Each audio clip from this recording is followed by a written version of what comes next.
Hello and welcome to No Restrictions Podcast, the show dedicated to sharing the mental health stories of powerlifting athletes and to help you feel less alone in your own struggles. My name is Karen, your host and the owner of No Restrictions Apparel. I'm a sub 63 kilo Canadian powerlifter and mental health advocate. Today's guest is Laney Bishop, an open 84 plus kilo powerlifter, national level referee in the Canadian Powerlifting Union, pole dancer, and Twitch streamer. Laney is vocal about her mental health on social media. But in this episode, she goes even deeper and tells us the untold story of her PTSD and an abusive relationship that came to a head at IPF Worlds in 2018. Growing up in conservative rural Alberta as a mixed race and LGBTQ plus person, Laney endured many challenges, including 2 cases of sexual assault, which sparked an 18-year-long war in her mind until she finally sought the help she needed. We discuss what PTSD is really like and just how destructive it is on one's livelihood if left untreated. 2018 was the year Laney calls Traumafest, and you will come to fully understand why when you listen to her story. For Laney, powerlifting helped her reclaim her life through the immensely positive mental health benefits and the incredibly supportive powerlifting community during and after the events of Traumafest. Now, without further ado, enjoy the episode. Laney, welcome to the podcast. Oh, thank you. So when I was scrolling through your Instagram feed, there were 3 things that I noticed. Number 1, you are super strong. Number 2, you pole dance. And number 3, the love that I see between you and your husband, Maurice, is just oozing through the screen. It's amazing. Yeah, we're big love bugs, honestly. Just like the perfect match. But also, on a more serious note, the first impression that I got from your Instagram was that you rock this kind of contagious self-confidence, and you're very passionate about the things that you share on social media. So those 2 things would be powerlifting and pole dancing. So I am not very familiar with pole dancing, but what I do know is that it's similar to powerlifting in that it's a sport that focuses on what your body can do and not so much on what it looks like. Yeah, I'd say, honestly, there's so many levels to it, which is nice. Like, you don't have to be an expert at either of them to get into that, you know? Yeah. Pole dancing, I find, well, based on what I've seen, it takes a lot of body confidence, especially because you need to show more skin in order to actually stick to the pole. People have this perception that, like, everyone is wearing like small things because like they want to show off, and like sure, no issue with that, but also it's because you have to stick. You'd be surprised what parts of your skin need to stick to the pole for certain moves, and I found like bruises in very strange spots when I'm like doing like different tricks and stuff. So yeah, you kind of have to be at peace with your body there. Mm-hmm. What kind of like bruises where? Oh my gosh, I've had bruises on my neck because like sometimes you'll like have your neck almost like wrapped around the pole. I've had them in like my lower back. I'm like, I don't remember touching the pole there. Like arms, like in your biceps, in your armpits. I've had ones on my feet that were very long and big. So very just everywhere, you know. And then of course when you're powerlifting at the same time, they make the bruises worse sometimes on like your shins, and Mm-hmm. like, well, that's my life now. And like maybe like bruises from the belt also like kind of like show up like in your pole dancing performances. Yep, and they're like, ah, yes, she just had a competition. Yeah. 2 sides of Laney.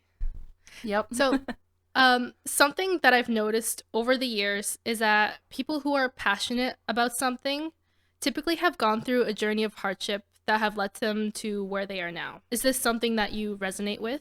Was there a time when you felt that you were at war with your body?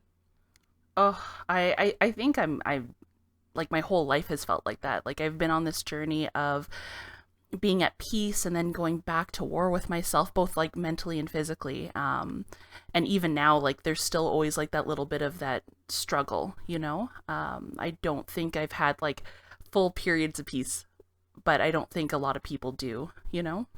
Can you describe the parts of your childhood that had a significant influence on how you grew up?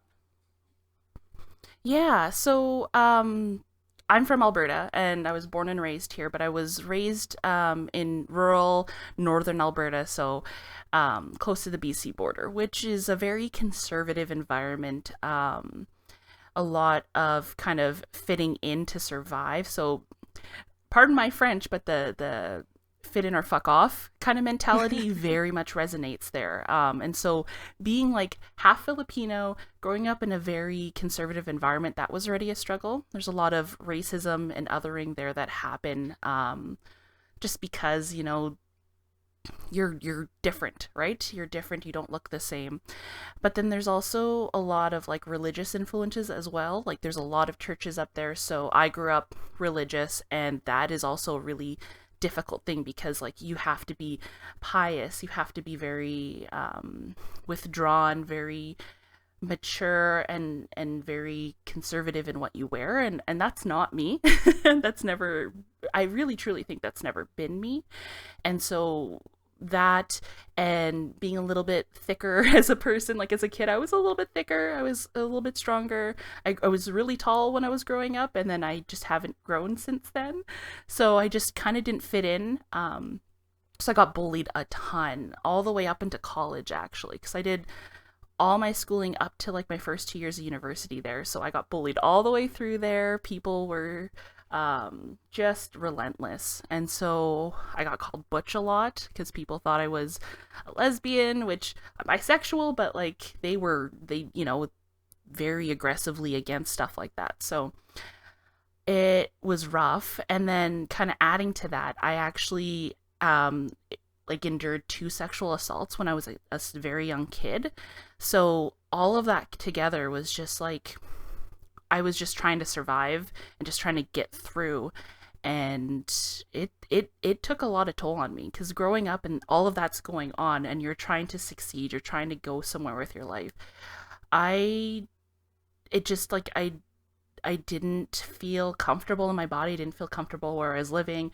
I just felt like I did not deserve to exist in that space. And that's tough. Like that's your mentality your entire time as you're growing up. It's a tough thing to deal with, especially when you're adult and you're finally in a space where you feel like you can exist, you know?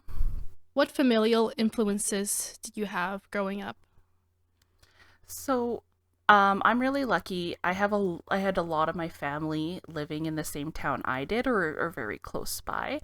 So, you know, I had my parents, my dad's kids who were from his previous marriage, who were much older than me. So they're 30 years older than me. So I had them, they acted like aunts almost, which was cool. A lot of my Filipino cousins and family.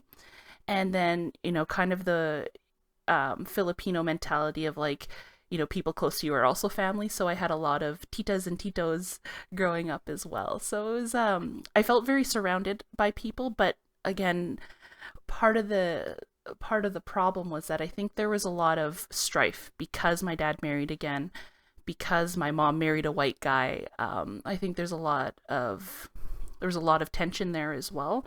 And so growing up, I was very aware of that. So lots of great influences, lots of love and support, but also as a very young child, I knew there was tension, and it's hard for people to hide that from me, you know? So you were aware that you were mixed race in rural Alberta, conservative rural, I'm having a hard time saying the word rural, conservative rural Alberta, and was it like seeing the physical difference that affected your outlook on life growing up? I think so, and more so I think too also just knowing that you're different. Knowing that like your family might be different, but you are even more different than just your family. And I struggled with that a lot because, you know, most of my friends weren't mixed race, you know, a lot of my friends, or, you know, they didn't appear mixed race, so it wasn't something I could really talk about either. And I didn't know how to broach something like that. So you're kind of feeling very alone, Mm-hmm. and very, very much like secluded because no one else understands that kind of struggle. If you had to describe that, how you felt then, how would you do that? I think I felt like a loner, alone, lonely, and very lost, very lost and not having a lot of people to look up to. Like, I had my family. I had a lot of really fantastic teachers, but I don't think I really had someone that I admired or could look up to that really drove me to like look deep. I didn't have a lot of introspective, and so it was like a war was brewing inside of me, being like, why don't I fit in, right? So it sounds like you were just kind of like feeling like you were just floating around and just kind of like looking at the people, or like looking at the situation around you, and realizing that you feel very different while everyone else is like from a different world. Does that make sense? Like you just feel a bit alienated? Yeah, alienated is a fantastic word for it. Like you see people being able to have like really solid family get-togethers or like family reunions, and like we'd have a little bit of that, but it always felt something was off, now that I'm older, it's like because there was so much, we have different cultural celebrations here, and it didn't always mesh as well as you'd like it to, and that's difficult for any kind of blended family or a family like that. It is difficult, and it's hard to adjust to those things. Mm-hmm. And I want to touch on your SA, sexual assault. Would you mind describing like what age you were, like what kind of circumstances were going on at that time?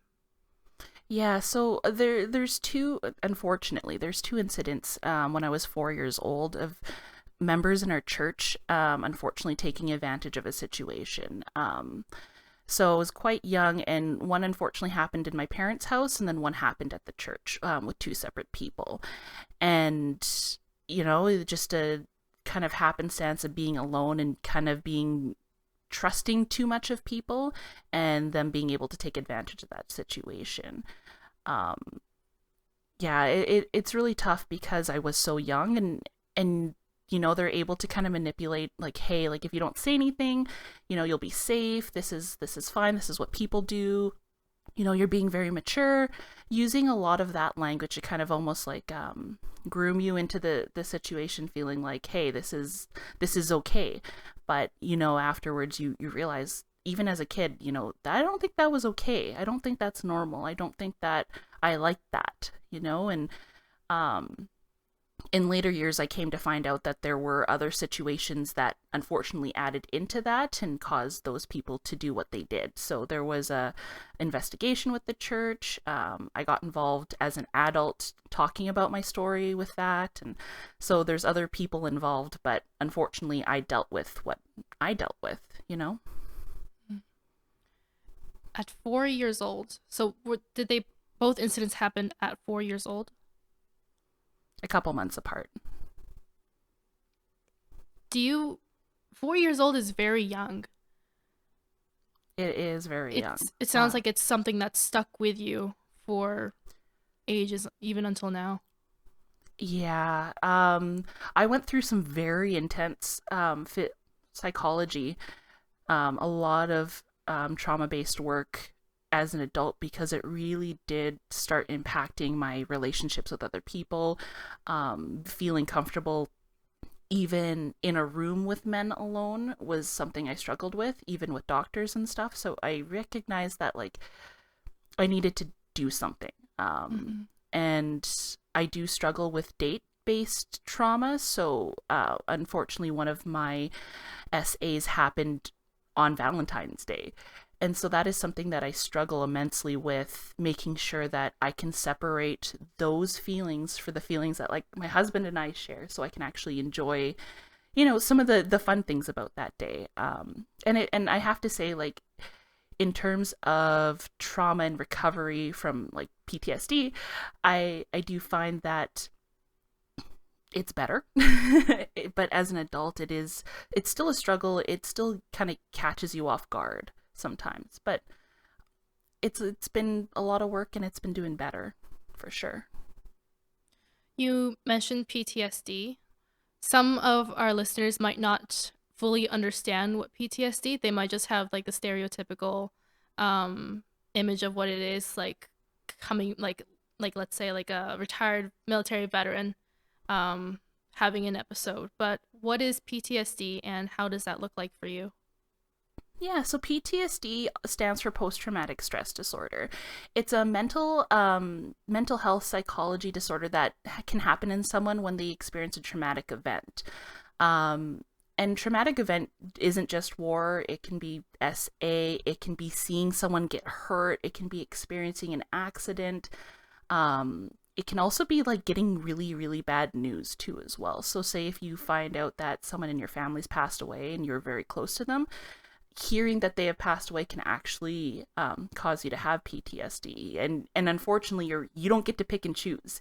You don't get to decide whether you develop PTSD or not. And sometimes people can go through a traumatic event and then a couple weeks later feel okay, like they can process it, they can handle that. And some people don't. It's very much almost up to chance, I say, because I've been through some traumatic things and have not had PTSD.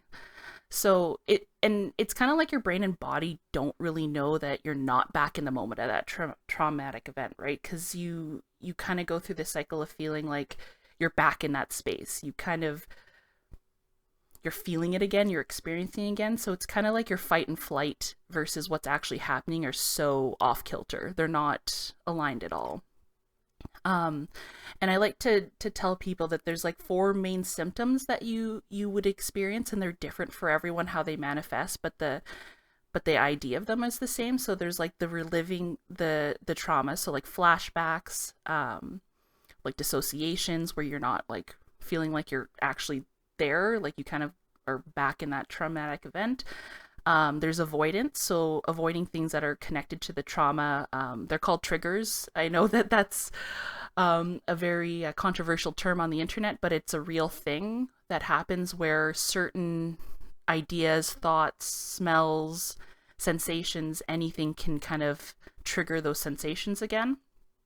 There's an increased amount of like negative emotions or feelings. So after a traumatic event, depression can be very common, or feeling very negative. And then there's more reactivity. So you're more on edge, you're more kind of reactive, you're snappy, or you're like panicked a lot. So there's a lot of that. And those are the four main symptoms that kind of guide, everyone's different like symptoms to the thing. And it can be like both really mental or very physical as well. Which a lot of people like to characterize as you sitting in a corner, like rocking back and forth, but it's nothing like that. Are these symptoms things that you like someone with PTSD would experience like maybe all the time, or does it kind of like ebb and flow?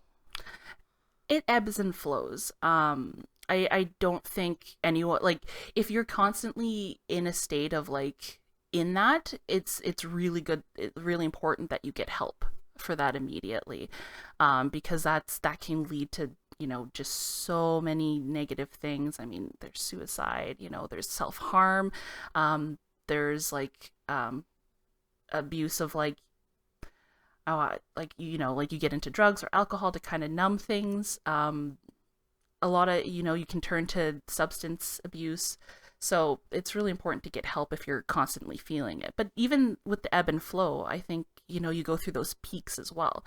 You go through times of peace, and then you have times of like, hey, my symptoms are out of control.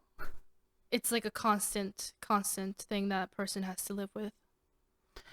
No, I think thankfully, you can do things to help so that, it takes the edge off it. The sad thing about PTSD is you can't get rid of it. You can't like go take a drug. You can't do therapy and then come out and be like, okay, I'm healed. It'll never bother me again. I've read a couple studies that there's actually like some changes in the brain that happen after trauma, especially prolonged trauma, that actually kind of change the way you think and the way you react to things almost like permanently, which is a very sad state of affairs because you're living with that for the rest of your life. And you can take the edge off, you can do therapy, you can make it easier to live day to day, but it's never completely gone. It sounds like it's like an adaptive learned behavior, kind of. I don't know why, but my mind goes to natural selection or something. Like, there's like something happens, or like a change in environment happens, and the organism, I guess, the person, the animal, has to adapt permanently, like because they're assuming that it's going to be like an ongoing situation. But Yeah. in the case of PTSD, it sounds like it's not the case, but that's what your physical self or your mental subconscious self thinks. I think so. I'd have to read those studies again, but I think there's like actual like physical changes to your brain Mm-hmm. a bit, which is wild to think that something that is so like it's not something well, okay. Traumatic events can physically happen to you, but it's not like you're going in and surgically changing things. But the fact that they have that much impact on you is wild to me. Did you get diagnosed with PTSD after your SAs when you were 4 years old? So I think the doctor had an idea, but we never really took me to a psychiatrist to get that done. I think there was a lot of just a lot of I don't know what the word is, a lot of fear in that. And my parents knew about it, and there's a lot that I don't remember about it, but I know we never really like explored those avenues. It wasn't until I was older and I started seeing a therapist that they're like, you know what, I can't diagnose you, but you're like classic, like you've classic PTSD. You should get diagnosed. And I was scared. I was terrified to get diagnosed with that. Kind of like a confirmation of it. And then just last year, I finally was pursuing support for ADHD that I assumed that I had, which I do. And my psychiatrist was like, you also have PTSD, and I don't know if anyone's told you this. I'm like, no, I've been told a couple times. But What yeah, what it's were you very afraid recent. I think I was afraid of the stigma of it, like self stigmatization. I think because it's very strange, and I had this discussion with my husband last night. It feels unreal to have PTSD and to have the symptoms. And you often think that you're just making it up in your head. Like for me anyway, I felt like I was making it up in my head that, I'm not actually having these symptoms and I'm just making it up for attention. And I was so scared to have like an actual outside person say, no, you actually have this. And it would just feel too real for me. Like I actually went through so much that caused this, and it's real, I didn't want to feel like it was real. I didn't want to feel like I had something so insidious going on in my head. Mm-hmm. And that's scary. That's a scary thought to have. So from the moment your first traumas occurred until more recently, it sounds like you felt like you were in constant war in your head. That's like a corny phrase for mental health. But it sounds like you were always second guessing what was going on in your mind, and maybe there was some troubles and turmoil from that in addition to regular life, other events. Well, and I think there's a lot of the environmental factors that kind of led me to feel that way, where, growing up conservative, it's like, no, whatever's going on, you can just get over it, like pray it away. You're tougher than this. And so a lot of that messaging really hit hard, and was like, maybe I'm just making this up, or maybe I just have to like pray it away.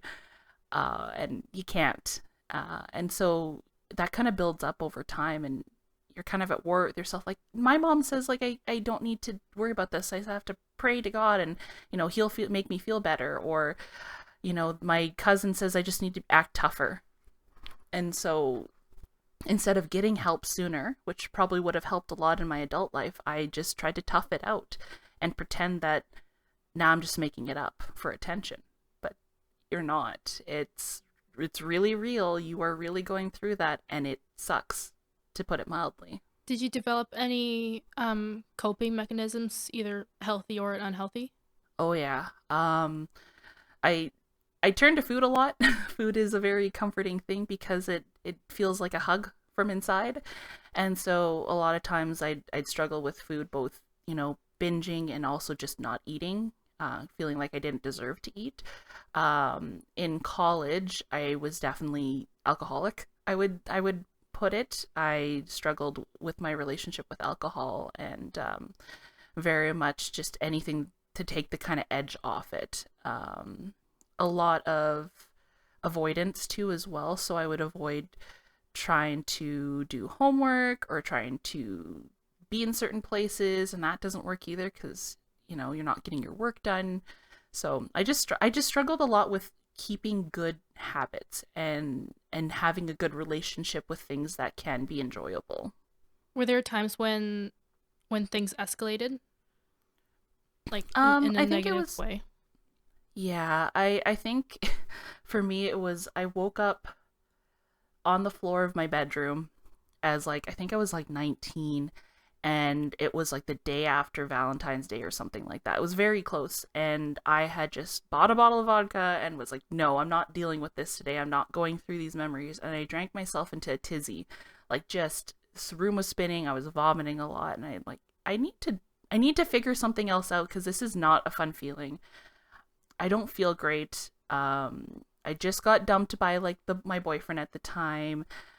I feel like an absolute mess. My friends are worried about me. My mom doesn't know I'm drinking, so I don't know how she didn't know that, but my dad knows, and he was concerned. And my dad doesn't usually voice his concerns unless he's actually like, seriously, like, I'm worried about you. Something is not right. And it was all that was like, I need to do something. I don't know what to do yet, but I need to at least start looking into what I can do right now to start processing this. This is not a good place to be. So, am I understanding this correctly that your essays from 4 years old has impacted you so significantly because it hasn't been addressed in the way it should have been, and now where we're talking now in your university years, things have just kind of grown. Yeah. Yeah. It never really got addressed when I was a kid. And so, yeah, growing up into a young adult, it was tough because, like, I got put into a lot of situations where people wanted to be sexual with me, and I couldn't do it.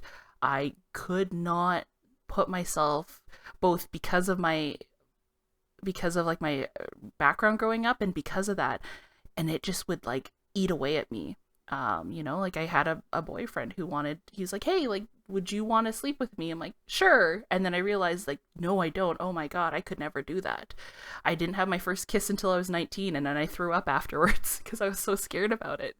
And so it really got to me. Because, like, yeah, religion aside, I didn't really believe in a lot of the stuff that my religion was the religion I was in was teaching me, which is like no drinking, no sex, no sexual relationships, no staying out late, stuff like that. And that was the opposite. I was like, I want to be an adult and have fun. Mm-hmm. But I couldn't really do that, and I was kind of lying to myself that I was having fun. Do you have any support systems in place as your symptoms developed and escalated and got worse? I had friends who knew. And my best friend, bless his soul, he's been my best friend for like 15 years or something like that. He knew. And part of the time he wasn't living in the same town as me because he went to Edmonton, which I am in now for school for a bit. So he wasn't there, but at least I could always reach out to him and talk to him about things. Um, and a lot of internet friends. I found kind of removing some of the trauma out of where I was and just being online really helped. And so I had a lot of really strong online relationships at the time that were like, hey, what you're going through is not healthy, and also you're not dealing with it healthy. And I think, like, at the very least, maybe you should just read a little bit about what you could do, like what kind of things you could do to help you feel a little bit better, maybe so you can do better in school and at least have a more functional life than you're doing now. Coming from rural Alberta, was therapy and talking about mental health like not a thing? Because it sounds like you didn't know. It sounds like you didn't know that existed when you were younger. I knew it existed, but the stigma around it was kind of really heavy for me, where they're like, only crazy people talk to a therapist, which is so bad. Like, I think the word that comes to mind is just so bad, because, you know, we should all be seeking to have help, and like a someone else who's a professional help walk us through how to work through some of these thoughts. But yeah, like I did a little bit of counseling growing up, because like I'd been through so much that like my parents like, hey, like the school counselor wants to talk to you. And I was getting bullied, and I hated it, because they're like, it's all your fault. And I was like, you're not a professional, maybe you shouldn't be doing this. But yeah, there was a lot of stigma around it. So I was like, if I go to a therapist, everyone's going to make fun of me. I'm going to get bullied more. And it wasn't till I moved to Edmonton that I started thinking, I need to see a therapist. I think I actually need to see if this is all what everyone's kind of hyping it up to be. Did you have a moment when you had that thought of like, yeah, I need to start seeing professional help? Yeah, so when I moved to Edmonton, at least I was living with a bunch of different people that I could talk to, and I felt really open to. It started pulling me away from a lot of that rural conservative thought process that I had, that like, hey, this is the big city. You can do whatever you want, and you can grow and be the person you want to be, which was like wild for me to even comprehend. And it was one late night with my roommate, and she looked at me. She's like, there's a sexual assault center at the University of Alberta. You should go see them. They have therapists on staff, and even if you just talk to someone for an hour and just talk about how you're feeling right now, maybe that's going to make you feel better. Okay, you know what? Fine. So after my labs, I went and saw someone, and she said, I am so sorry that, your community failed you for so many years to even just get you to talk to someone about this professionally. And it was just one of those moments where I felt like the weight on my shoulder be like, oh, it's gone. It's, like it felt so relieving to have that conversation. And it really started pushing me to think about, okay, what kind of therapist do I want to do? What kind of therapy is available for me to start maybe processing what happened? And it actually pushed me to like really strive to be better. Be like, okay, this is really rough, but you know what? I'm going to start working on myself to be a better person for myself. Mm-hmm.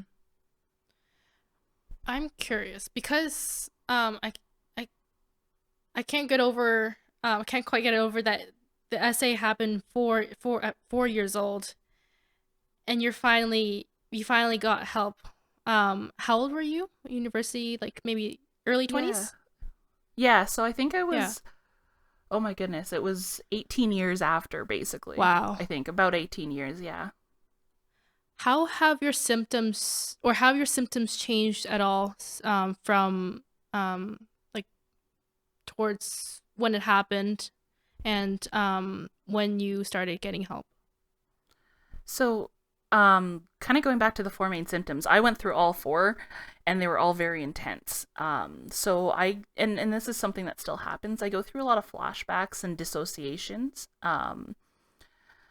which is like I don't really know where I am. Like I'm reliving the moment, and I went through that a lot, and very vividly. So because some people, when they have like flashbacks or dissociations, it might just be like they have sensations, or they certain smells or something, like they have that. But I would go like straight, like I'm 4 years old, I'm way back into what was going on during the day.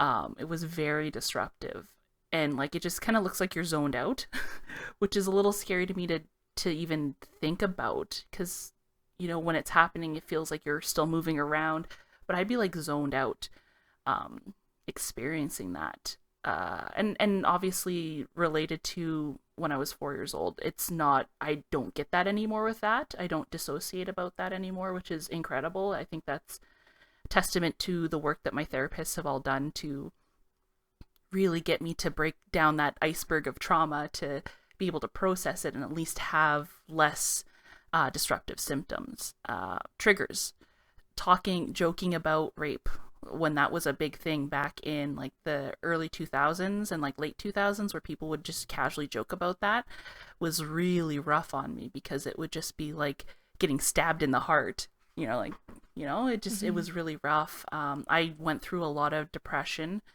a lot of suicidal thoughts and self-harm for a long time.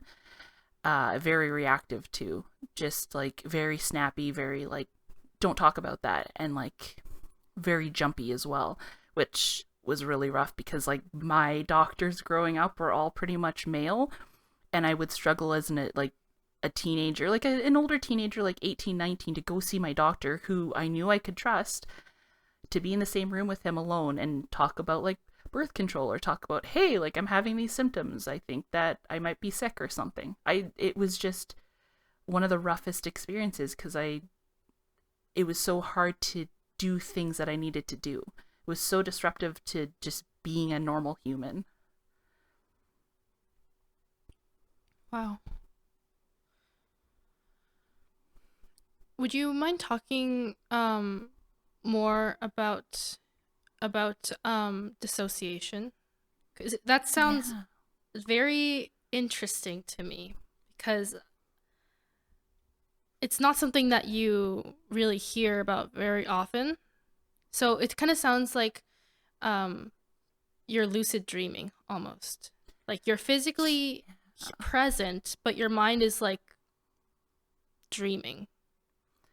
Yeah. And I think there's like and of course I'm not like an expert, obviously, I just experience it, but I think there's like the flashbacks where you get the memory and you're just like, oh, that was rough. There's the dissociation where you're like kind of like going right back into it. And then I have a third kind of like related thing with the dissociation, is derealization, where I have these moments of like outside of my body, looking down at like myself and being like, oh my God, I'm an actual live human being. And I didn't know that was also part of dissociation, where you don't feel real. And I think it's really tough, because unless people know you and know what you've gone through, if you dissociate, people just think you're zoning out, like, Mm. and they're like, oh, come on, you need to pay attention. And it's like, I'm trying my best not to like burst into tears right now because I just dissociated. And you can't really tell people that.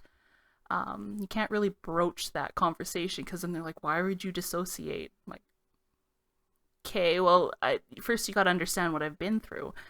And when I was, going through university and starting to go into the workforce, there were a couple times where people said things that I dissociated in my workplace, in a lab, doing lab work. And it was so embarrassing to try to talk about that, to try to broach like what just happened, because you kind of just look like you're zoned out. Or sometimes I'm like what happens nowadays is like sometimes I'll be doing something and I'll be doing it, but I'm not really paying attention to what I'm doing. But it's clear that like my focus is like way out there. And my husband would be like, oh, Kate, nope, you're dissociating. Kate, we need to get you somewhere safe. We need to sit you down, maybe lay you down, and just kind of like bring you back slowly. Because it's, I kind of like see it as like almost like a sleepwalking in a way. Like, when people sleepwalk, you don't want to wake them up too quickly or it like freaks them out. Same thing with Right. dissociation. Like if you pull, like for me anyway, if you pull me out too fast, it's like very rough. And it takes like, it's physically so exhausting. And even a regular dissociation for me is very exhausting. Very physically, just pulls out all your energy. Because it's a war. You're half of your body is like, no, this is not happening. I'm trying to be rational here. You're safe, you're okay, you don't need to go there. And the other half of you is like right back in that little situation. And I think that fight is really exhausting to you, both mentally and physically. And maybe like the contrast between where your mind is and where you are physically, if you suddenly get pulled out of that, the change is so drastic that it's too much for your brain to handle. I'd say that's pretty accurate. I think it's like I was in a different city and Mm. now I'm here. Like, what is going on, When you dissociate, does it actually feel like you're in a different place? Like, like do you see? Do you like actually like? I'm trying to like understand what it's like. Do you Yeah. see the visuals? Do you hear the sounds, the smells? But you're just actually like right where you are. Yeah, pretty much. Like, um, again, because I've done a lot of work on that with my therapist, it's not as intense. But if I have a really bad one, it's like I can smell everything. I am back to the date that this thing happened. I can feel the temperature. I can smell the smells. Like with PTSD, I find like your recollection of a memory for me is like really intense. Like I know all the details. I could tell you what was on the wall on the time. I could tell you what things were on the floor. I could tell you the temperature, like very detailed memories because it's something that your brain just keeps like holding on to. So your memory and details of that is just like really intense. So yeah, like I could tell you what I was wearing. Like it's so wild to me how much I can remember, you know? So it's like a VR plus. But you're not having fun. Yeah. After you started working with your therapist, by how much did things start improving and did things continue to improve?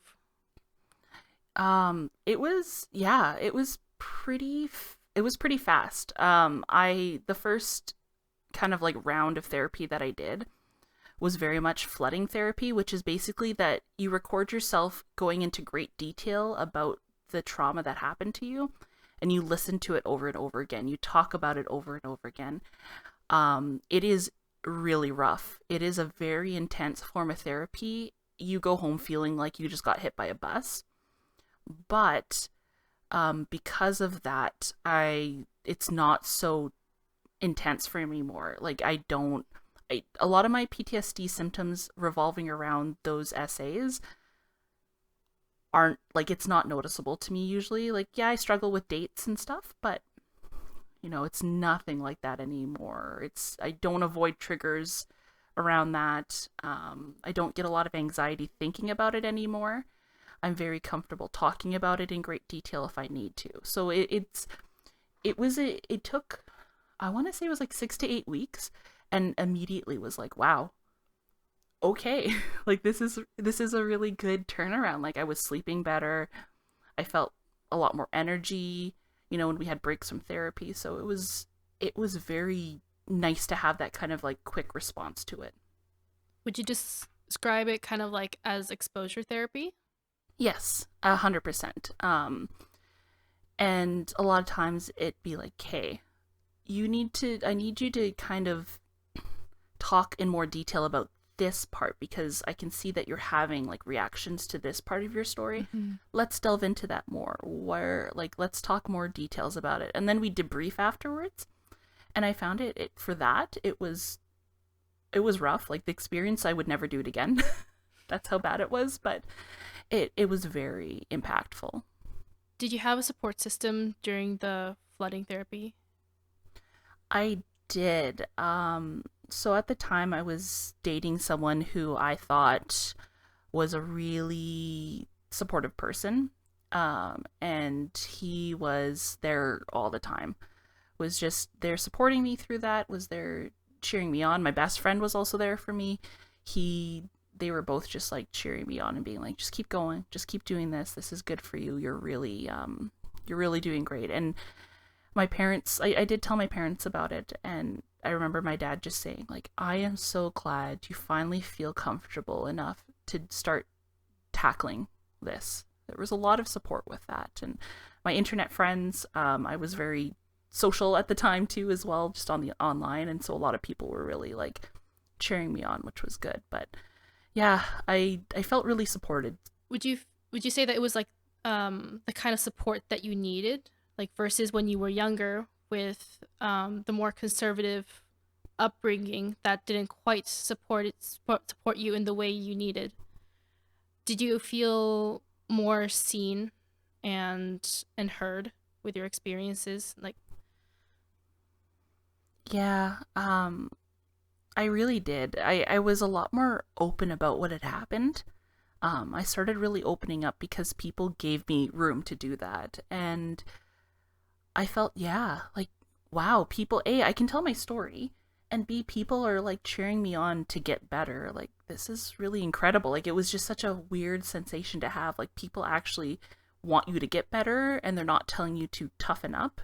They're just like, no, like, go get help. This is not okay that you went through that, and you shouldn't have to feel that way. Your feelings are very valid, but you shouldn't have to do that alone. And it was the first time I really felt like, I've been looking at this all the wrong way. How did that impact your outlook on life?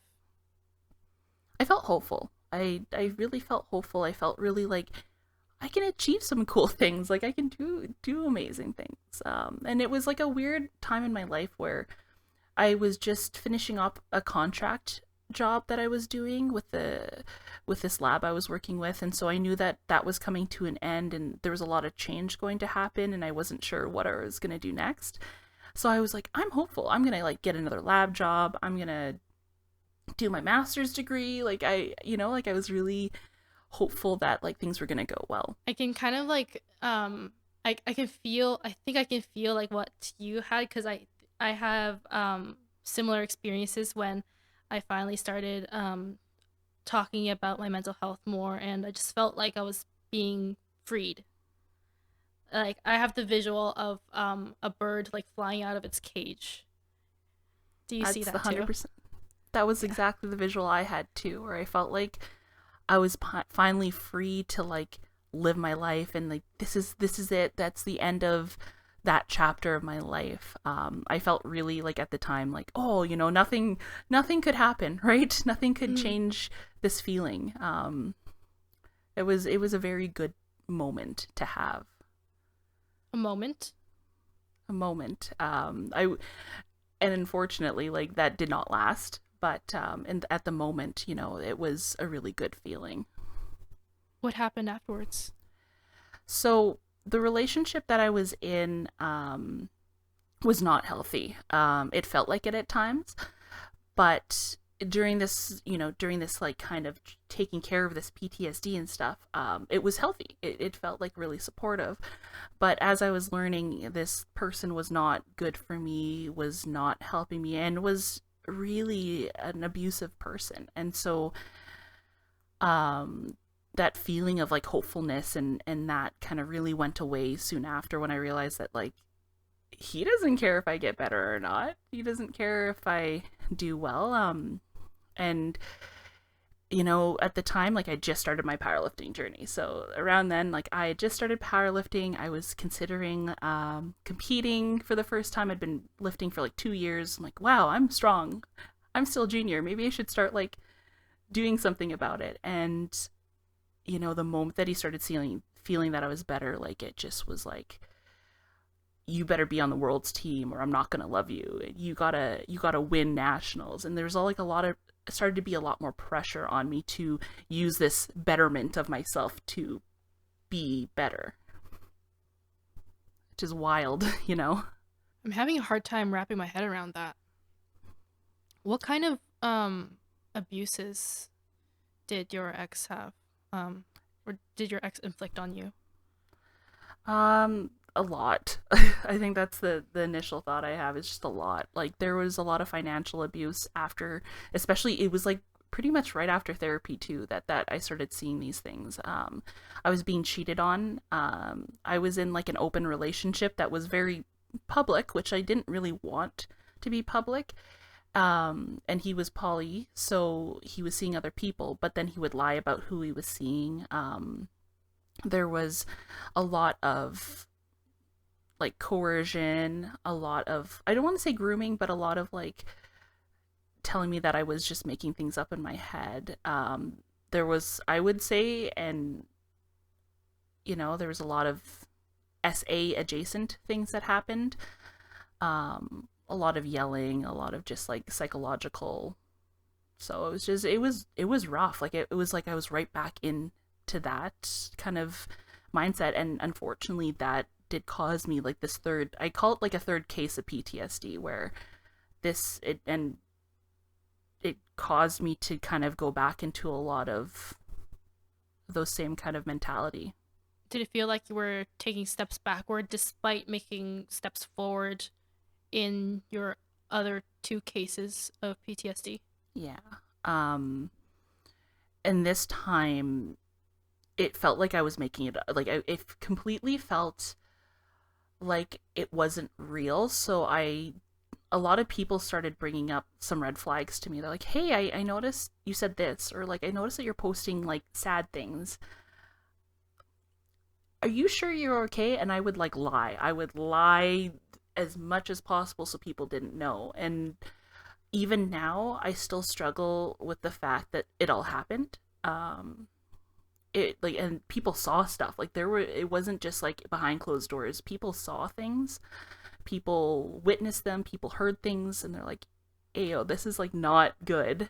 And I was like, "No, it's fine. Like you're misinterpreting things." And I was struggling so hard to like get up in the day. Like people noticed like an immediate change, and I think it's sad to even consider that someone who healed and was like really thriving immediately was just trying to survive again.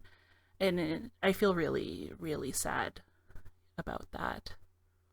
Did you feel, it sounds like you felt the pressure to keep this upward trend going and kind of like try to push the, I guess you could, I don't, maybe calling it a bump in the road might not be very appropriate, but it kind of sounds like you're just trying to keep the illusion of this upward trend despite your third case.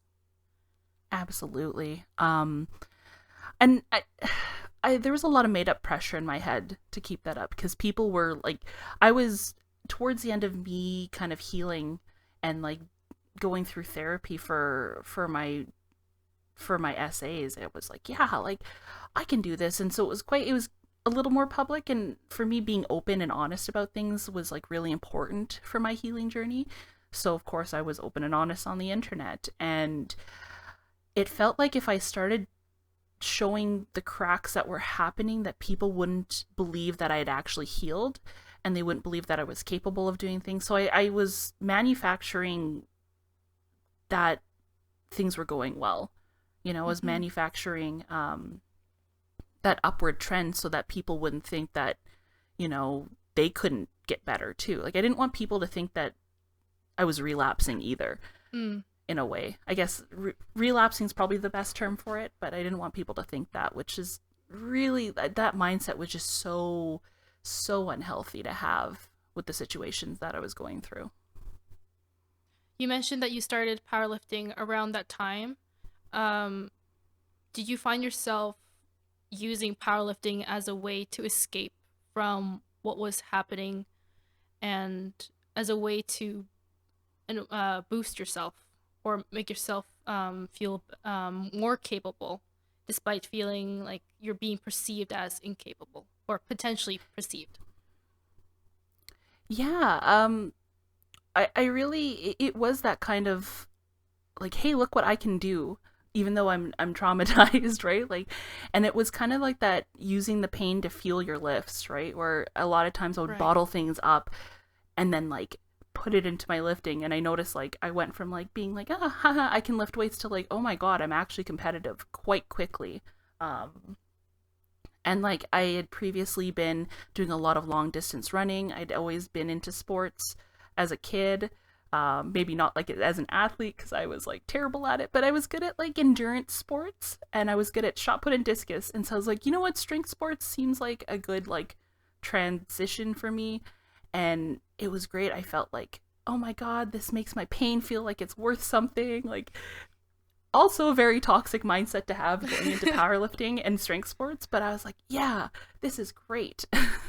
I can see how this mindset can be toxic, but would you mind explaining a bit more from your perspective on how it's toxic? Because some listeners, or at least I see on, I don't have TikTok, but sometimes I see on like TikTok-ish video. Well, that would be Instagram Reels. Maybe kind of like if you've heard of this like real TikTok audio about like hiding your feelings in your muscles, and which basically means like exactly what you said, using your emotions, your traumas, and any kind of negative emotion to fuel your lifting workouts. And just to kind of like to set the tone, I don't think there's like when you're sad or when you're upset or when you have these emotions, sometimes taking that to the gym and just working through it through the barbell, not a problem. It's when you use it as a crutch, as a coping mechanism, instead of also seeing a therapist, also doing some of that hard work, that it starts to be toxic. Because a lot of people like really put all their eggs in that basket of powerlifting, but you're not really actually tackling the trauma or the issue that's going on. You're just using it as another crutch. It's kind of like alcohol and drugs and other substances. When we turn to those things, they numb the pain. They can temporarily give us a moment of like endorphin bursts and we're like feeling really good. We're like, yeah, but it's never really doing that introspective hard work to say, okay, this happened to me. I need to A, accept that it's happened, and B, start taking my little ice pick and going to this trauma avalanche and this iceberg and slowly start to chip away at it and see where things connect and see where things hurt and see why I'm still having some of these symptoms or I'm feeling my certain way. Exactly. And I really worried. It was very clear at the start of the pandemic that people had not been doing that because a lot of people were just absolutely bereft without the gym. And I get that. Like, I was really sad too, but then there was people like, it's the only thing that keeps me going. And I couldn't help but feel so terrible for these people because they were going through so much and that they weren't using other outlets to kind of channel some of those feelings and also work through them. Because, the pandemic just showed us that like sometimes you're not going to have access to the things that help. And so you have to be able to endure that and find other ways to deal with that while also helping yourself. So when people are like, I only work out to, it helps me feel better. I'm like, I hope you're doing other things because like, it's so temporary, right? Yeah. It scares me. It's, I was there. I've been through that and it did not help. It did not help the way I thought it would. You've just described exactly like what I think about when people say powerlifting is or lifting the gym is my therapy. It's just a band-aid. It's not going to solve your problems. And you do have to put in that hard internal work to really get things moving forward again, really. Yeah. And I don't think it's a bad support system. I think the community around the powerlifting community on the whole is very supportive. I've found like everyone just, they get it, right? Like, the top athletes go through so much too and they get it, and so does the community. But there's also that physical aspect of it that can help. You're getting the endorphins. For me, there's like a lack of like I have a disconnect between my mind and my body, and powerlifting really just goes, hey, you don't have this opportunity to think about a million things when you're under a barbell, otherwise you're gonna like crash and burn. Yeah.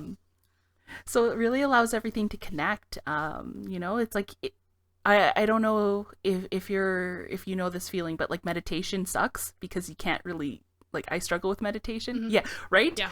I can't do thoughtfulness like that, but I found powerlifting is like the next best thing for me, where it's like, it's quiet enough that I can like come out of my training sessions be like, I feel like refreshed. I feel like I can be a little more thoughtful, just a little bit. Like, yeah, meditation is like you have to like focus on your breathing or focus Mm-hmm. on, I wouldn't know, I don't meditate. It doesn't really quite work for me. But like if you're lifting, you're actually like focusing on something in your mind and physically. So powerlifting is my meditation. New hashtag, powerlifting is meditation. No longer powerlifting is therapy. Like what you said, it brings the same effects that meditation would have. I mean, you are thinking about your breathing. Like when you go through a heavy lift, there's like you kind of almost have to think about bracing, right? And getting the air where it needs to go rather than just taking a deep breath in. So I think in a way it's almost like a more intense version of meditation that's very physical. And like my therapist now was like, please don't think you can do meditation. You can't. It's okay. And that's super okay. But when you breathe into your belt, I think that's the best next thing for you. She's like, think about wearing your belt and like breathing into it and like bracing yourself. And a lot of what people get with meditation, I get through that. Because you really have to be aware of where your breath is going. It's kind of, yeah, it feels like it would be like meditation on steroids. Because it's not just deep breath in, deep breath out, but it's deep breath in, now put the air in this part of your abdomen, and then this part, and then in your back. And it's just like there's so much more awareness going into it than just regular 100%. meditation from, well, based off of my lack of knowledge. Yeah, I wish I knew what meditation was actually like, but I find meditation actually makes my PTSD worse. It's kind of like really wild because I find that like when I'm not busy or when I allow myself to have like a really quiet moment, I find that that's when it's almost like a shadow creeping up on you, right? Because it's allowing me time to kind of process, I guess. Like I not sure why, but I find that, quiet rooms and stuff like that really make it worse. So I can't do that thoughtful thought process. I just get too anxious. It's weird. I'm sure there's a scientific reason for it, but it's never been a good, comfortable place for me. It's like maybe you're sitting in a room where there's like nothing going on, so the background buzz of PTSD or what have you is just kind of getting amplified because of that contrast of nothingness versus what's kind of always there in the background. Yeah, and I guess it kind of, taking from your point, it kind of reminds me that the PTSD is always there. It's always in the background. It's almost like it's always looking for a place to kind of enter in. So I find powerlifting is just like I'm always just too busy to think about it. And then that helps me be able to process it when I actually have appropriate times to process it. When I can take those times to talk about my feelings in therapy or talk with my husband about it. So it's like, okay, good. It keeps me busy. When you're powerlifting, some people describe that their mind is, I guess, kind of goes blank or is very much focused on the present, kind of like meditation. What does your mind do when you're under the bar? I find it gets very quiet. Because I have ADHD too, I have a million thoughts going on all the time. And I think that's like the one moment in like my week or in the day that I just get this sense of quiet. And it's very serene. Like you get like that meditation music you hear sometimes. It's almost like that in my brain, which is very weird. And it's like, okay, we're all connected. Like my body, my mind all feels connected. And it's like, okay, there's like this moment of peace. And then it's like, okay. And then I hype myself up really, really hard. And then all I can hear is almost like the bar. Like it's almost like the bar's talking to me. It's like, okay, you can lift me. Let's go. Let's lift this weight. So it's so strange. Like you don't notice it in the moment, but when you think about it afterwards, it seems really silly. But really good. So I want to bring the conversation back to when you said that your ex got you started in powerlifting. Can you talk a little bit more about that? Yeah, so when we started dating, he was kind of the person to recognize like, hey, you are not enjoying running. You are not enjoying fully what you think you're going to get out of running. And it's like, yeah, like I don't get the runner's high. And he's like, well, I powerlift. Have you ever heard of that? And I was like, well, kinda, but like whatever. And he's like, you should try it. Like just, you mentioned you want to do strength sports. Why not just try this? And I remember being like, okay. And there was at the U of A, there was this like specific powerlifting room across from the dance rooms. And I remember seeing it a lot as I was taking dance classes, going through my time at the U of A. And I was like, you know what? This place is playing hard metal. Like, there's a lot of screaming in there. I want to be in here. So we went in there and I started touching the equipment. I'm like, wow, these are like more like intense barbells and stuff. And it was like an immediate like hook. I was like, whoa, I feel strong. I feel capable. This feels really cool. And it was just like, he saw that and was like, okay. And he really was the person to kind of push me to give it a try, and really start working on it. But as I started getting actually competitive with my numbers, he was the person pushing me to be even stronger beyond what I think my body was capable at the time. So like all the wins that I was having, he was taking like credit for it a lot more than I think I was. And I think a lot of my posts back then were like really giving him the credit for that, because he was kind of my coach, not really. And I was really being kind of dumb in the gym. Like I was doing stuff I that weren't sustainable. Like always kind of maxing out, always pushing my body to the point of exhaustion. We were looking at my numbers comparing to like other people competing in the CPU at the time, or like competing at Worlds at the IPF level. And he's like, oh, you know, if you just start competing now, you could win Worlds. And he kind of like really pushed this idea of like, you have to be on the Worlds team. You're not powerlifting unless you make it to the Worlds team. You're strong enough. You can do it. And it kind of put this like weird, I don't want to say entitlement, but like weird thought in my brain that like I deserve to be on the Worlds team. Look at how strong I am. And it just, that mentality is just, was so exhausting to have all the time.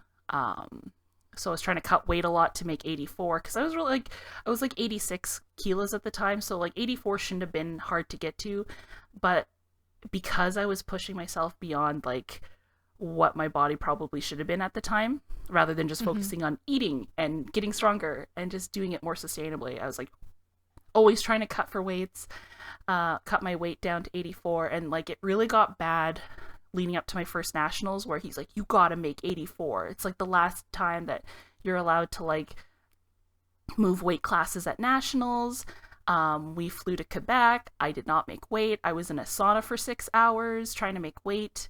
Almost passed out like a million times, almost bombed out of my first nationals. Like it was just such a mess. And he was just like, the entire time was just furious with me. Like, how dare you act like this? You could be number one in 84. Like your squat's really big. And he was just so mad at me the entire time. And it sucked. Like it was such an unsustainable way of doing things. And just like having someone tell you that you suck all the time. We're like, you got to be stronger than this. This is terrible. Just, it was just really rough. So this was how many years into powerlifting? Like I think you mentioned two-ish. It's two. It started two, and then yeah, like I started competitively lifting in 2015. And my first nationals was in 2017. Like I think my first meet, I was just, I did my first meet. I almost qualified for nationals at that one. I qualified for Westerns. Did not do very well at Westerns because I had an injury, and it just kind of like kicked off like this really toxic relationship I had with him and the gym, where it's like, I got to be stronger than everyone else. And you know, I was tiny. Like I was a very tiny 84 plus then, and I felt really like weird about it, and I struggled. Like, do I just eat? And he's like, no, you shouldn't eat and just up in your like go up in weight, because like you need to be 84. Like there is just such a focus on the Worlds team being an 84 lifter, like 84 kilo lifter, being better than everyone else. It sucked. Like I don't know how I'm still lifting sometimes when I think about how. I was gonna ask. Yeah, like there's so much pressure coming from your ex, who is not a very good person, and a lot of pressure that you're putting on yourself. It's like, why are you still lifting? Like at any point did you think about quitting powerlifting to kind of end all this drama? Yeah, in 2017 after that first nationals, I really was considered quitting. Like I loved the community. I still loved what it felt like to be under that barbell, but like it just was like so rough. And then I hired my first coach, which kind of helped that remove some of my ex's influence. And it was like, hey, you are lifting so unsustainably and kind of like just wildly, like you need to like maybe get more structure into it. So I was finally getting some structure there. I was finally getting some outside support. And I think had I not done that, I would have just been like, I would have quit. Mm. And I think just having someone else kind of watching what I was doing and having to always like record my lifts and record what I was doing in the gym actually pushed me to go into an actual gym too as well. I was just out of a Snap Fitness, and the equipment there's not supportive of a powerlifter, so moving into an actual gym with powerlifting equipment helped too, and the community there kind of kept me going. Granted, that community unfortunately did see a lot of what was starting to happen, and I know that there were a lot of concerns kind of like raised too as well, like, hey, you're injured, like why is he pushing you to continue hitting the gym so hard? Like your physio and your coach are saying take a back seat a little bit and heal. And so I was starting to hear a little bit of that as well, but that kept me going. In 2018, you described that year to be a Traumafest. Would you mind talking about what that entails? Yeah, so 2018 was a big year for powerlifting for me because not only were nationals in Alberta, in Calgary, but so were Worlds. And I think also provincial. So it was like one of those times where I'm like, I can go there. Like, I don't have to worry about where I'm staying. Like, this is going to be great. And so I had already thought about, like, okay, my first nationals sucked. My second nationals is going to be awesome. And so I had this, like, grandiose thought of how 2018 was going to be life changing, not knowing what was about to happen. So at the start of the year, my dad got really sick. To the point where they were starting to talk about, okay, does he have his will together? You know, what are we going to do if he passes away? And he was in the hospital. And I was trying to train for nationals, and this was like a month out from Nats. And I remember the one lucid time my dad was awake at that point was like, you better still freaking go to nationals. Like, you better still compete. And I was, you know, we drove up to my parents' house, which is like 4.5 hours away from Edmonton. I was trying to train, but also take care of my mom because she doesn't drive, so she'd still have to go to work and stuff. So I was trying to do that, you know, and just check on him at the hospital and try to take time off work. And my partner had come with me, like my ex at the time. And I just remember him being like, this is so dumb. Like, he had such a negative attitude, and I couldn't help but think, like, my dad's like potentially gonna die and I just need support, and it wasn't there. And I just like, it felt weird. Like, I knew something was coming with that. And thankfully my dad got out of the hospital like 2 weeks out from Nats, like, and so we finally got to go back home and kind of pick up the pieces from that. And I remember being like, this national's probably gonna suck. Like, just knowing, like, I just haven't had that time to train. And I remember I was competing and people were just like, wow, she's kind of biffing it a little bit. You know, like, my coach had set me up with 2 USAPL coaches that were visiting Calgary that year. So they're some of the world's best handlers, and they were like, oh my gosh, this girl like does usually better, like in her training, something's going on, obviously. And my ex actually walked out while I was competing. Like, I think I was on the platform about to lift and he walked out during a deadlift. And I remember being like, this is not going to end well. None of this is going to end well. What do you mean by walk out? He like stood out of his chair and like walked out of the venue. While you were on the platform, so you saw him get up and leave. Yeah. And I remember my handlers were like, do you want him back here? Like, maybe he's coming back here. I'm like, no, I think he's leaving. They're like, just don't ignore it. Like, you're good. You have 2 more deadlifts. Like, just ignore it. Like, just go. And I just remember feeling like we went from you wanting me to go to Worlds to you walking out during like one of the roughest times that I've had to go through with you. And you, like, how could you, right? Like, how could you do that? And he was just like, I don't know, he gave some like really pithy excuse. And I remember being like, nope, you know what? I'm going to volunteer the rest of this week. Like, I'm just going to delve into volunteering at nationals. I'm just going to do this and it's going to be good. And I'm glad I did, because I started making these real connections with a lot of these people that were volunteering. And they're like, hey, Worlds is in Calgary. Like, were you going to go? I'm like, I'm going to visit, you know? And they're like, you should volunteer. Right? So I was like, okay. And so I started right after that nationals ended. I'm like, you know what? I told my ex, I'm like, I'm going to take 2 weeks off and volunteer at Worlds. And he was just not happy about that. You know, he's like, well, I can't do that. But I'm like, you're not working. He's like, well, I'm not going to do that anyway. So we started getting that tension. Like, immediately after nationals, there's this tension of like, you're going to be away from me for 2 weeks. Like, what are you going to do? I'm like, I don't know, volunteer and have fun. And that started ramping up a lot of the abuse that I was experiencing.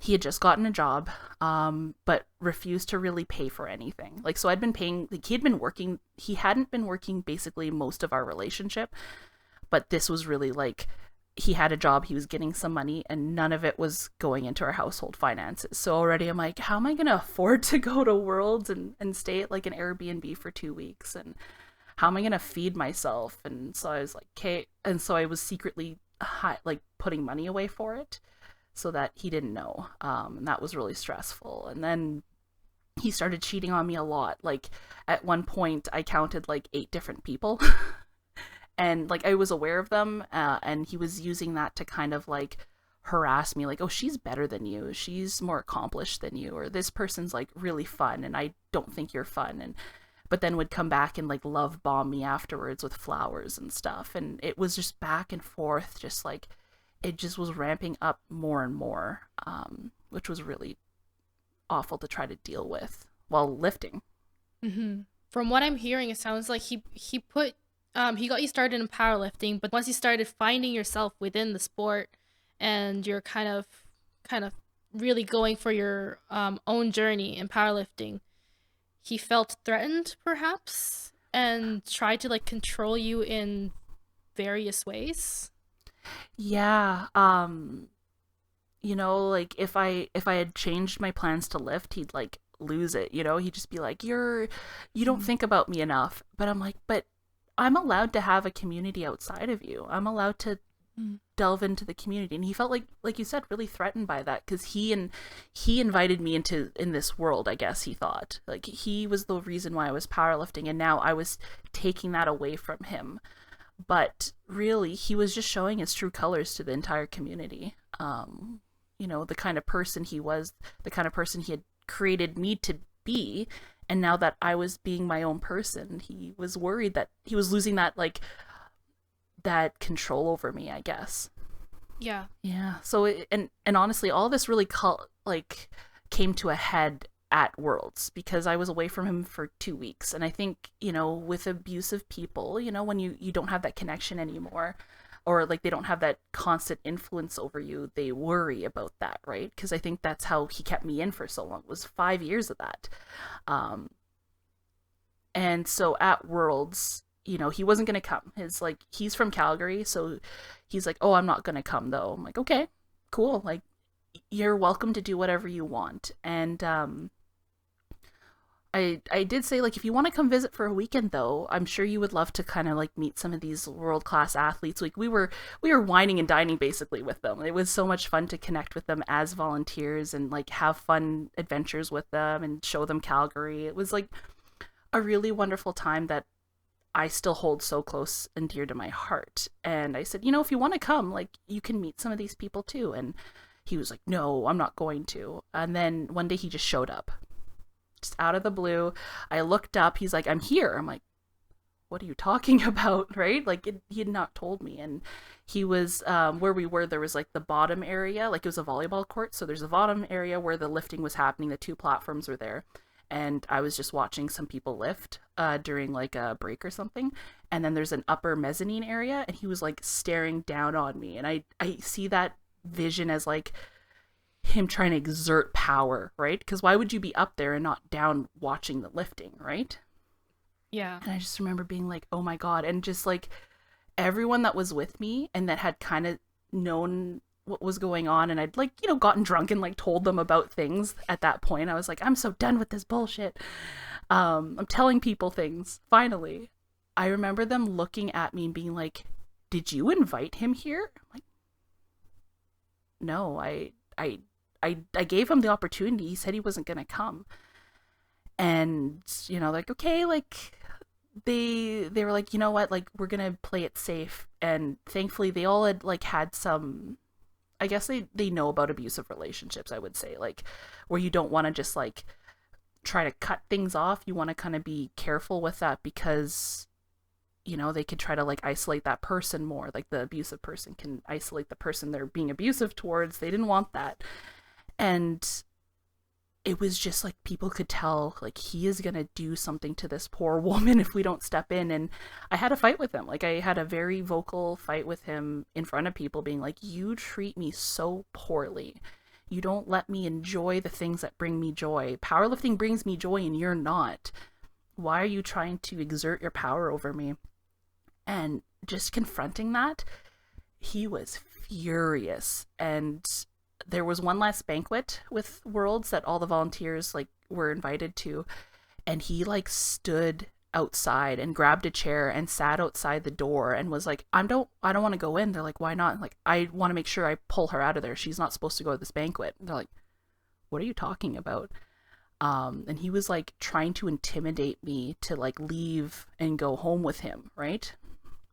And it got to the point where some of my friends and some of the World's athletes were like, no, we're going to sneak you out the back. We're going to get you somewhere safe for a moment so we can try to figure out what's next. Like I had to get escorted to a hotel room, and a lot of people saw, my coach saw, like, and I just remember feeling like I've never felt so embarrassed in my life that my relationship is like kind of like on a platform being witnessed in real time. And I remember my friends being like, you need to get out of this relationship. Like they hadn't said that before, but like, you need to leave. This is like, you're going to get hurt. And I thought, yeah, I think you're right. I think this is getting really dangerous. But I was scared. I was scared I was going to lose my powerlifting career over that, or be at least an embarrassment to the CPU of all things. Like, so many people saw it. Like, I'm like, how, like, I don't know if I can ever come back from that. I was scared that I was just like, I ruined so much for myself in that moment, which is like the exact opposite, I think, of what actually happened. And, I finally, like, we calmed down, both of us calmed down, and I eventually went back home with him, like, afterwards. Like, we drove back to Edmonton, and the worst of the worst happened there, because I broke up with him, basically. Like, right after that, broke up with him, but he still lived in my house. And, it took time for him to try to find a place to live, but then, like, unfortunately, one night I did get, there was SA that happened that I kind of couldn't get out of, and it was very, I would say, worse than when I was 4 years old. This one was just like straight up, like, just awful. And then he moved out. And so I'm left here, like, this weird pit of like, did I just ruin my powerlifting career? I just got SA'd by my ex, I guess, now. And his stuff is still in my house. And that's when the powerlifting community really started coming in. Like, people outside of the CPU, like, I think they're in the World Powerlifting Federation, like the WPF. Mm-hmm. People that I'd met in the gym were starting to reach out and be like, I heard what happened. I am so sorry. We want to support you. What do you need? What do you want? And it just reaffirmed that A, something had happened to me, and B, people in the powerlifting community are some of the most wonderful people that have ever existed. And so they started helping me, like, pack up things and, like, clean up the house a little bit, because it'd been a mess. Like, this man did nothing in the house. He was not working really, or when he wasn't working, he was just not doing things. And so they helped clean up the house. And then one night we did this big sweep, tried to, like, get everything in boxes so that they could take it to wherever he was going, and he broke into my house. He didn't tell me he was coming up from Calgary, and it was 1 a.m. in the morning. I'm home alone, and I get a phone call. I'm like, huh, that's weird. I don't know why I'm awake. And he was in my living room. He's like, where's my stuff? And I just was like, he was there with some chick that I guess he had cheated on me with, and was like, yeah, where's my shit? And I went, and like, I was just like, what are you doing in my house? He's like, well, I lived here, so I have access to whenever I want. I'm like, no, we broke up. You haven't been living here for like 2 weeks. You don't get to just break in, you know? And I don't know why I didn't call the cops at that point. I think it was just out of pure adrenaline. And I just remember being like, you need to leave. You get what you need and just leave.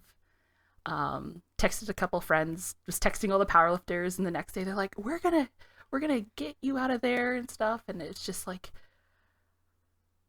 wow. A, thank you, community. You know, like, but B, like, did he really just pull that on me? Like, I couldn't believe that. And I was so scared for my safety.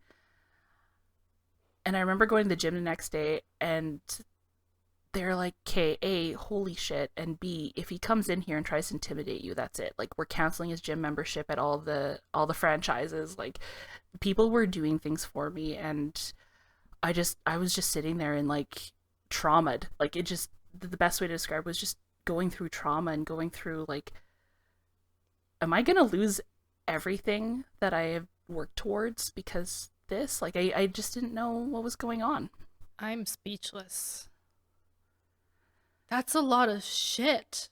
And like, so Worlds was in June, and all this kind of happened July, August. It was just like boom, boom, boom, boom. I'm like, oh my God. So you mentioned that you felt like this was kind of going to be like the end of powerlifting, or this feeling of things are going to crash and burn. From my outside perspective, I am so happy to hear that the powerlifting community around where you were so supportive. But I want to understand what it was like in your head at that time, and why you felt like people weren't going to be there for you, or why you felt like things weren't gonna end up in a positive way. I guess like I was just so worried that people were gonna like other me in the community. You know, I think I was so worried that they were gonna take the opposite reaction. I was worried that I had embarrassed myself so much that even if I had accomplished anything in powerlifting, that would be overwritten by what had just happened. It was so public. Like, it was just such a public thing to happen that like it felt like I was gonna get canceled, I guess, like you could say. Like, yeah, I was really worried about the perception that I was gonna have after that, and wasn't sure what people were gonna think of me, and would I ever be able to like become a referee, or would I ever be able to be on the Worlds team with that being in the back of people's heads, you know, like, oh, she's you know, like very negative thoughts, like, oh, people are gonna think I'm a nutcase, people aren't gonna think I'm serious about this. And I was like, oh, is this over for me? Like, can I ever show my face again in powerlifting? It was a rough place to be, on top of everything else. Like, it just felt like everything that brought me joy was getting ripped away from me. Or everything that I thought that was giving me joy, you know, like I just had this relationship of like almost 5 years end on me. Was he going to try to drag my name through the mud? And yeah, he did. He did try to make people pick sides, and some people did. There was a lot of stuff going around about me that was not true. So it was a really rough time to like exist in powerlifting. I didn't want to be around anyone. Did you also find difficulty in existing in general, and not just powerlifting? Yeah. During that time, I did have a lot of self-harm that started up again, very hidden. I didn't really want to tell people. Like, I was trying to cut weight for a competition I was doing later that year, and so like I started not eating on top of my very low calories. You know, I tried to overdose, which is something that a lot of people don't know, is I actually tried to kill myself in like right after that.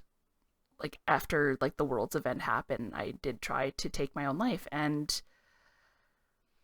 it weighs heavily on me because like I wasn't thinking at the time, so I took a whole bunch of my anxiety meds and just like thought that would do it, which thankfully I'm on such a low dose, like it did not hurt me, it just made me very sleepy, which was, I was like, there we go, the sweet release, right? And I just had a big nap, and I joke about it now because it was very silly, like the whole thing was very silly, but it was such a serious intent to do it, but just not knowing how to do it and just turning to whatever I could find. And um it was tough because so many people like knew who I was now. Like I had met so many like world level athletes that I was starting to have these friendships with, and I was like, I'm willing to throw that all away because like I don't think I have a place anymore in this sport.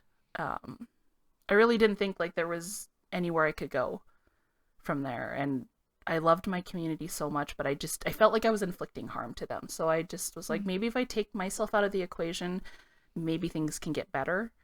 And it just sucks to know that like I was that low to want to do that, you know, knowing who I am now and knowing where I've gone since, right? But at the time I felt like there was no escape at that point, and I really mourn for that person in that moment. I really mourned for myself there because she felt like there was no escape, and that's a very difficult place to be. I can completely understand why younger Laney would feel that way too. What were the steps that you took to improve your mental health from that low point?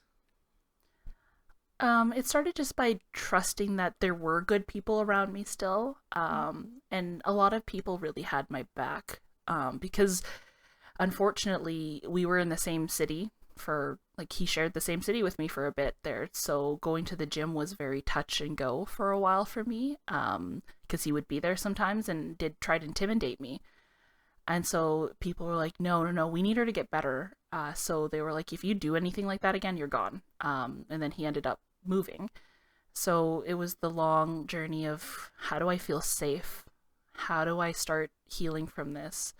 And a lot of it was just talking, just being very open about what happened and starting to talk about, this happened and it was not good, and apologizing to people for things that I guess, and now I think about it, I don't think I needed to apologize, but I think I needed to like clarify what had happened.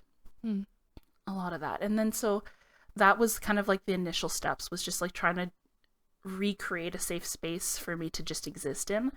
I thankfully had met my husband Maurice at this point, and was like soon after, like it was like very soon after. So of course, unfortunately, he saw some of this, but having him there and having him be like a very welcome part of the community, because he was so different from my ex and he really loves making connections too. So having him there to kind of guide me recreating this space was really important for me. And just like being like my coach, like my coach had seen stuff, but at the time that my coach then was like, hey, I saw what happened. I don't hold any of it against you. Let's just start trying to get you back into competing. And it was tough, like, you know, coming out of that and feeling kind of like a very broken person, and feeling like, why does everything happen to me? Am I like just a magnet for bad things? Was a very rough thought process I had. But then I had a competition like immediately after all this, and a whole bunch of my friends were staying at my place because I hadn't moved. And fun fact for everyone, this house is actually where a lot of this stuff took place. My husband and I bought it and have recreated it into a very safe and happy place, which is nice. But yeah, people were staying over, and having that community and having that sense of like, hey, things are rough right now, but your community is how you heal, was really important. And I that sentiment of like, community is a way to further along that introspective hard work that you have to do. and being able to talk about things and being able to contextualize stuff that maybe I wasn't even aware of was really good, because they had seen things too, and they shared that to help make sense of some of the feelings I was having. Like, no, you were right to feel weird in that moment. This was what we were seeing that we didn't want to tell you, or we saw this happening. We saw how you're feeling. You know, they were really helping me along in that process. I want to shift our conversation back towards powerlifting, just to bump up the mood a little bit. But I'm curious to know how those events at Worlds impacted the way you compete now.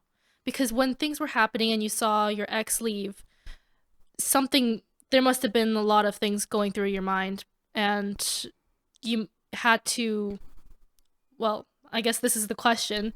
What kind of mindset shifts did you have to make in order to continue competing despite all the shit that was happening around you?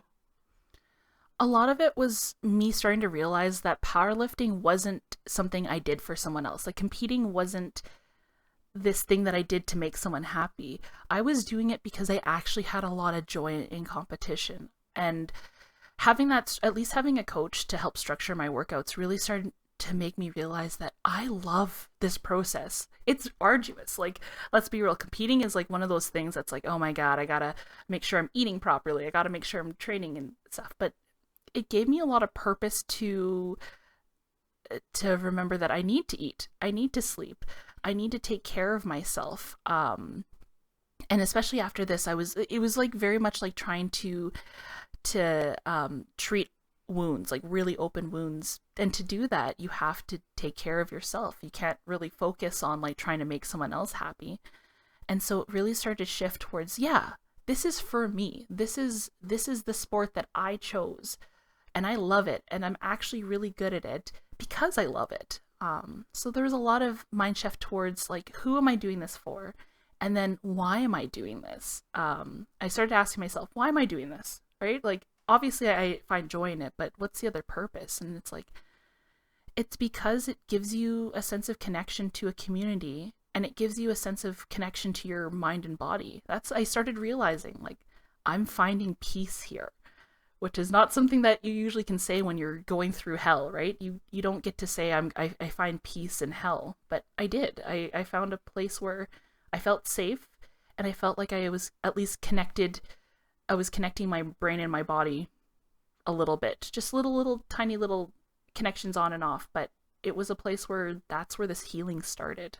Would you say that was also around the time when you discovered that meditation was like not the way for you, and powerlifting was more like your way of connecting your mind and your body? Yeah, I think there's a real moment of clarity for me after everything. It was like, I'm going into the gym, meditation's not working, but I'm finding like peace here. I'm finding peace here. I'm finding like a sense of purpose here.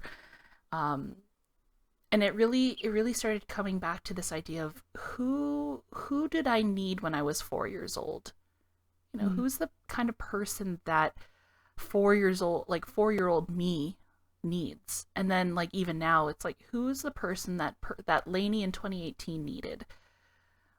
And it's someone who's strong, but also resilient and also caring and compassionate. And I think, spending my time powerlifting, I think you kind of have to develop a lot of that too as well, because you're training alongside people going through hell too, and sometimes just turning over and saying, hey, you're doing a good job, or like, hey, I'm thinking about you, keep it up, like those little moments of encouragement and connection that like really solidified, like, yeah, I love this sport. I can't leave it. I gotta keep competing. Like, I gotta go places with this. This is not the end of my story. It's just the beginning, Mm-hmm. What other so I want to go right in that moment when your ex left. What were those mindset shifts? You described the things that were more afterwards, but in the moment, how has that changed your view, your perspective on competing? It was like one of those moments where I don't need someone to be there. I don't need a hype crowd. I am my own hype crowd, you know? Like I had to, when he walked out, it was either I take that as a sign that I suck as an athlete, or I have to take it as a sign as like, I need to focus right in. I need to just do it for me. And that's kind of led into a lot of how I do competitions, is like, I'm here to do this job. This is a job that I'm doing. I paid my money. I'm paying my dues. I did the work. It's a job. I need to focus in, and I don't like chat a lot, but it's because it's like, I'm here for me. I'm not here for anyone else. I'm here to be better than the person I am yesterday or the person I was last competition. And the moment I started doing that, like, at least I got through my lifts. Like, I didn't walk out on any of my lifts when he walked out. I still did them. And I think in that moment, it's like, yeah, you don't need someone there to be your hype crew. You don't need anything. You just need to be there for you. So I have a list of 3 closing questions that I ask every guest. So question number 1. What's currently your biggest mental health struggle, and how does lifting help? I think right now I'm dealing with a lot of PTSD from my ex. And, you know, like, I've been through therapy for almost 3 years now for that, and which it's wild to me, like, consistently, pretty much like a couple times a month I'm going to therapy. And it's tough. Like, a lot of just existing in this world lately has just been brushing up with the trauma. And I like to talk about it. It's like there's this wall of trauma, and you're trying to walk around it. And sometimes, you know, the path kind of pushes you closer to that trauma, and you brush up against it. And so you're getting those triggers, you're getting those acute feelings. And I've had to increase therapy and find outlets for kind of the after effects of therapy. Because my new therapist and I really dug deep. Like, we're digging deep, more internal reflections, and it's tough. And my therapist was like, the one thing that seems to really get you out of your hole, out of your thinking, and kind of gets you to change up your thought processes whenever you train for powerlifting, when you do a competition. She's like, it's a nice reset button for you. And I find that just prepping for a meet really kind of allows me to channel a little bit of those feelings into it. You know, it kind of shakes up the body a little bit. So, like, if I dissociate, I can kind of, like, feel like I have energy again. And it also just gives me something to look forward to, which can be a struggle with PTSD. I think with those negative emotions that you feel, it's tough to want to get out of bed. It's tough to want to live. Not in like a, you know, taking my own life kind of way, but more just like, I don't really want to thrive. I want to survive. And sometimes having that, hey, I'm going to travel soon. Hey, I'm going to see my community soon that I don't get to usually see. It really gives me something to look forward to and find joy in those moments of stress and distress, you know? Mm-hmm. Question number 2. What's keeping you going in powerlifting right now? Aside from the mental health benefits like we talked about, I think there's just like that journey of being a better version of me that the past me would have needed in those moments. Just being able to be that support. Also, last year I did my national referee exam, so I'm now a national referee. It's a year and 2 weeks, I think it is. So, which is really cool. Like, thank you. So I'm really looking forward to really honing in my skills, learning all the new rules that are coming into play in January. And eventually maybe I might want to do my Cat 2 ref exam. I'd love to be an international referee. I think that's a really cool thing. I also, in 2020, had qualified for Team Canada for bench only, which was like one of those moments where I'm like, I did it! Woo! I did it! It was all me! And then COVID happened. And then I tried to apply for 2021, and then I was getting married. So they're like, no, you're not traveling right now. You gotta get married. So I think for me, it's just like, I think I'd like to try my luck again. I say luck, but like, I'd like to try to go for a Team Canada position, regardless if it's Worlds or if it's like North Americans.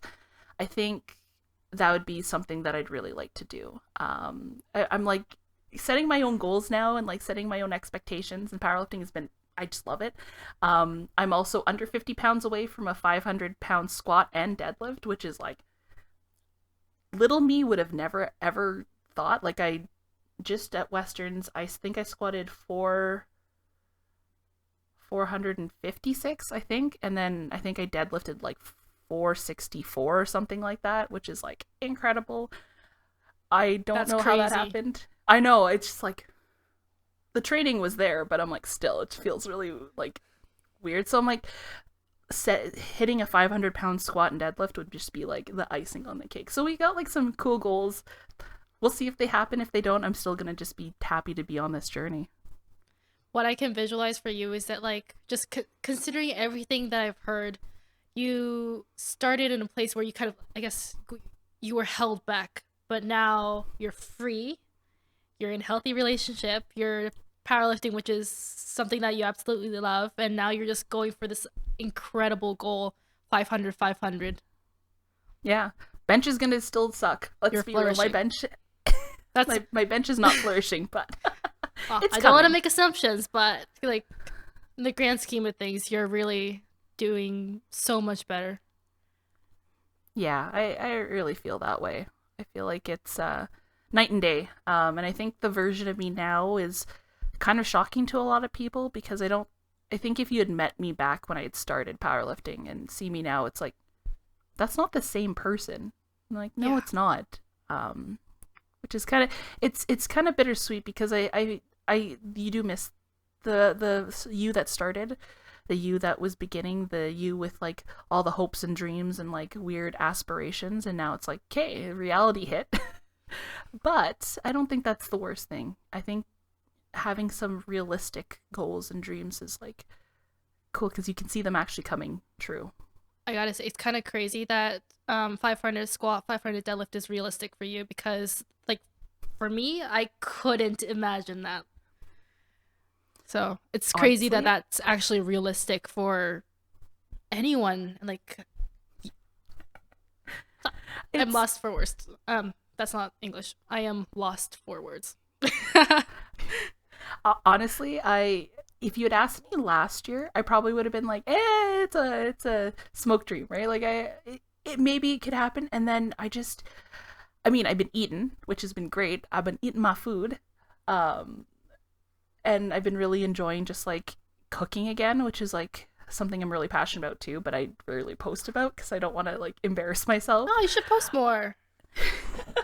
Because I literally I'm so ready to make beef and barley soup. Like I'm so ready to like make the soups and stuff for the cold weather. And yeah, it's been really like feeling my lifts and just like eating when I need to eat has made a huge difference. I've seen my lifts just go up incredibly because it's just like, hey, I'm eating good food, I'm sleeping, I don't have to travel for work because I'm working from home. Like, this has just been like such a great growth period. I did so much physiotherapy when we were locked down for COVID, when the gyms were closed. My therapist was like, this is the time. This is your off season to actually do rehabilitation on your injuries. And so all of that work just like shot my lifts up to the point where I got blood tested and pee tested at Westerns, which was like, hey, that is a point of pride. That's I had to pee in front of someone. Ha. And it was she's like, I'm sorry if this is awkward. I'm like, no. I'm way, like, I got the confidence. And she was just laughing. She's like, you are so comfortable. This is a little scary. I'm like, we're human. We all pee. You know, she just I would be laughing. The same way, to be honest. Right? Like, at this point, as an athlete, I've been to 5 nationals now. I'm a referee. Like, I knew this was going to happen and like I'm nervous about it, but at the same point, like, it's part of the job, It's honestly part of the job. And question number 3, if you could change anything about the journey you took on from your lowest point to now, what would you change and why?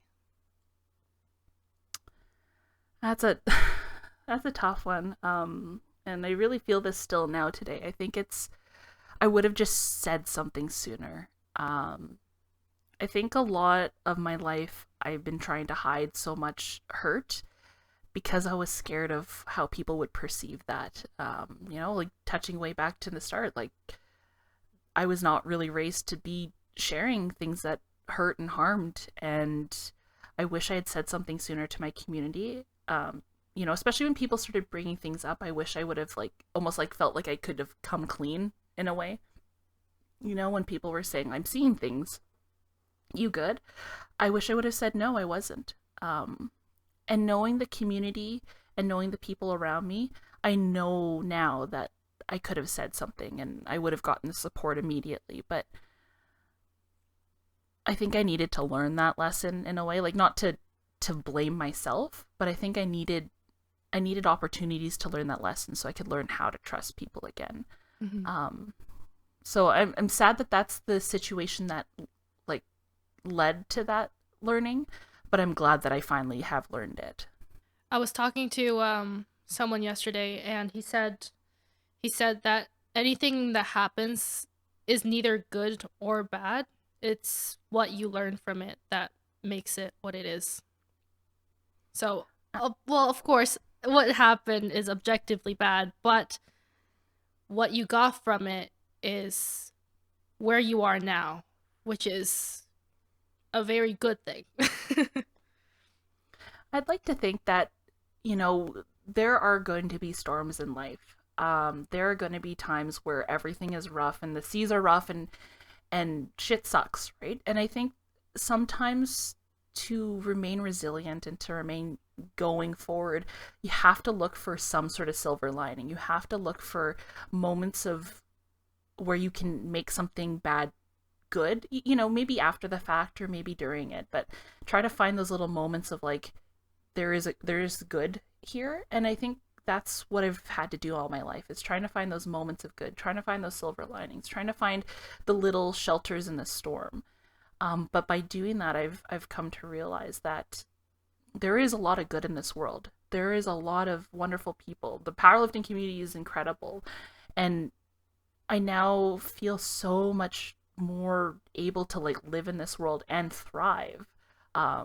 Just recently, like I took a trip to the States, and I would have never in a million years been able to do a trip like that by myself pretty much. Had I not like developed this resiliency and this want to actually start thriving, I don't think I would have done that. I would have been like, never. No, I don't deserve that, right? And we go through shit, and we need help to process that, but we can find those good lessons there. It's like through those tough times, you come to understand that, how do I say this? It's because of like the contrast of what you've experienced and where you are now. You realize that it's like, hey, I can actually take control of my life and live the way I want to. Yeah, I think so. And thriving is hard. I don't think, like, our environment just in general, like as humans right now, it's not easy to thrive. And I think sometimes, for me anyway, I need to find reasons to thrive. I'm done surviving. I'm done trying to just get by day to day. I really want to start experiencing the joy in living. And honestly, I'm really thankful I have powerlifting, because I think back at it, like, I don't think I would be here without powerlifting. I don't think I would have made it through 2018 without powerlifting. Had it not been there, I don't think I would have had those opportunities to start learning how to thrive. Mm-hmm. I really don't. Well, thank you so much for coming on the podcast, Laney. You shared your incredible story. I'm sure that the listeners have been speechless like I have been. And your story will touch and has touched so many people in such amazing ways. And you're giving people who are in hardship the courage to push forward and to remain hopeful for the future. So thank you. Thank you again for letting me be vulnerable with you. Of course.